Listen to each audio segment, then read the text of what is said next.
The preceding was a test of the National Weather Service alarm tone. During potentially dangerous weather situations, especially equipped receivers are automatically activated to warn of the impending hazard. Tests of these receivers by this system are normally conducted by the National Weather Service every Wednesday between 11 a.m. and noon. When there is the threat of or existing severe weather in the area on Wednesday, the test will be postponed until the next available good weather day.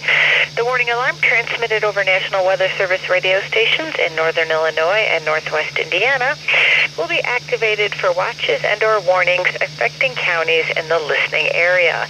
Reception of this broadcast and the alarm tone will vary at any given location.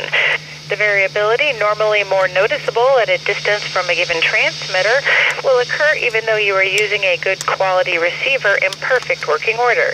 This concludes the tone alarm test. We will now return to our regular program.